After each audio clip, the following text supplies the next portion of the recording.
Hi, good afternoon. Welcome. My name is Darrell Kwao. Time for some business news. The Ghana National Petroleum Corporation, GNPC, says it would continue with this economic empowerment programs despite criticism about how the company spends a budget of about 2 million Ghana cedis for donation and sponsorship of some public functions was subject of public debate recently.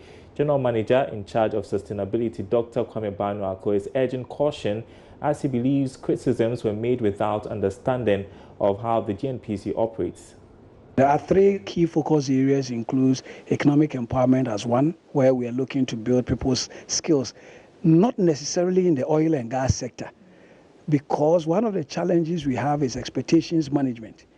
Everybody wants his child to work in the oil and gas sector, but the oil and gas sector has a limited capacity to employ because it's technology based.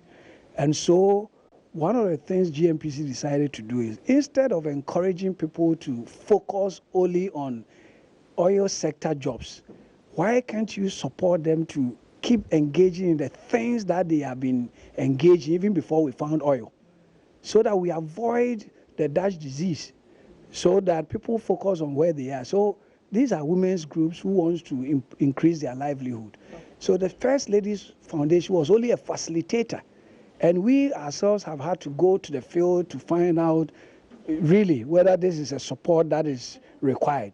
So I think people need to be a bit more cautious when they start talking about things, because they feel, well, GNPC is not in, the field of buying my social license to operate.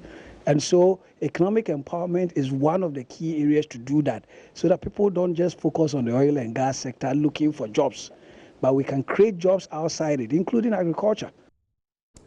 Vice Chancellor of the University of Professional Studies, Accra, Professor Abednego Amate, wants government recruitment to include people with marketing background. This, he believes, has become necessary to transform the public sector.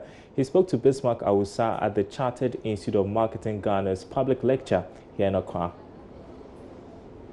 According to the World Bank report on Ghana public sector reform for results project published in August 2018, despite Ghana's economic growth, institutional quality and government effectiveness have declined in the past 2 decades, undermining the state's ability to provide the requisite support for transformation.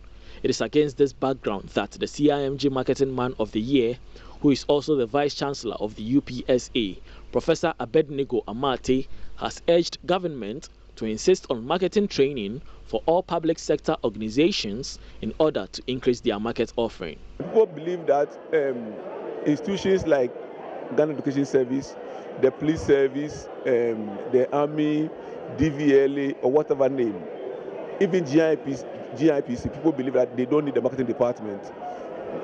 It means that we don't really understand what marketing is. Because if it's GIS, you want a good corporate image. You want to serve your clients well, your customers well. So irrespective of where you work, the seat of government, in parliament, whatever, you need marketing. You need to ensure that those you are serving, you serve them well. And that's the whole idea about marketing. And so what government should do, first, we propose 2 things.